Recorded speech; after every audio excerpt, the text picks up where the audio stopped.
Overseas now, and the Irish government has confirmed that taxpayers are in for an eye-watering €34 billion, $47 billion, as it tries to recapitalise the Anglo-Irish Bank after its boom time excesses.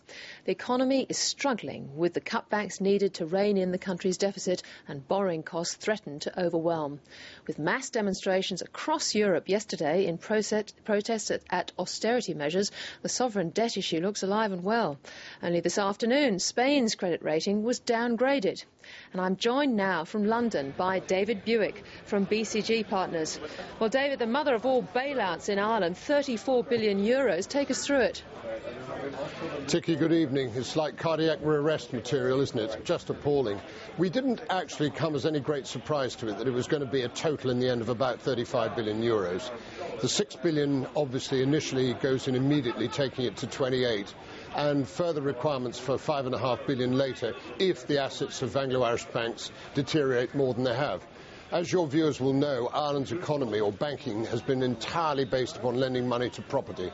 Couldn't get rid of it fast enough, had 20 years of very cheap money as a result of being in the euro, lent money to the United States, lent money to England, lent money all over Ireland and all over Europe, and of course the bubble burst. Ireland only has 3.5 million people. Unfortunately, it needs, above all else, growth. Where does it come from? Finance Minister Lenihan had actually said that they had to bail out Anglo-Irish because it would actually have impacted on the sovereign. I think, having made the decision to bail it out initially, that's absolutely right. There's no question of any doubt about it. What was disappointing also was that allied Irish banks needed a further €3 billion themselves. They needed a total of extra $7.4 billion. They sold their Polish and UK operations, but were still light. And this now means that allied Irish banks is also controlled by the government, which is dispiriting. I mean, it's a majority stake, not a 100% stake. What I think we need to be very grateful for, Ticky, is the fact that they had the pre-sense to not only impose austerity measures a year before any other European government did, but they also pre-funded up till May of next year. So they've no further requirement from the bond market this year. But this is an astronomical sum of money. Well, now they've got a deficit now, as I understand it, of 32% of GDP.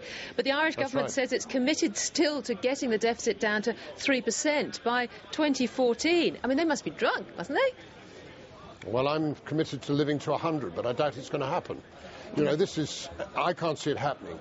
Their export orders are good, but it's a small part of their budget and their balance sheet. They're very encouraging to overseas corporations to come and manufacture things in Ireland and to export them, and they give them very, very tidy tax credits for doing so. But this isn't enough. The public sector employs 20% of the workforce. They've already taken a larruping and already had their pensions cut. How much more can it happen? At the moment, the bond markets are calm. The 10-year bond market hardly moved. It's 7-point improvement. It's still 449 points above the cost of what Germany has to borrow at. That's 4.5%. And the outlook, frankly, looks absolutely dire, and they will be in hock for at least a decade. The only thing on the plus side is that if the property market throughout Europe and the world were to improve in the next 5 years, that huge figure for Anglo-Irish banks of $34 billion could be a lot less. Have you seen that pink elephant flying over the wall? You have to see. The Finance Minister, Lenihan, has actually said that they have been unfairly punished for doing the right thing, unlike the rest of Europe. Is that fair? No.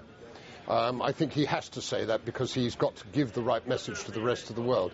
They have done very well in imposing awful draconian cuts. But the fact remains, pro rata to the size of population, this is debt that has never been seen before, pro rata to GDP. And therefore they can't expect anything else but an adverse reaction from the marketplace. I think the marketplace, in fairness to them today, has not been too bad because we saw this coming.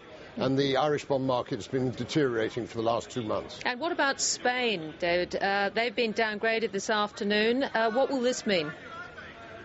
Well, the downgrading by Moody's from AAA rating to just AA1 is only one notch down, so one shouldn't be too worried about it. But again, Spain economy is based on property and based on construction, has 20% unemployment, or all but.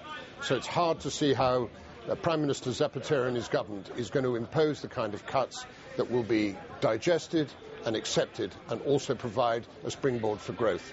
This remains a mystery to all of us. David Buik, thank you very much for joining us on Lateline Business. You're very welcome.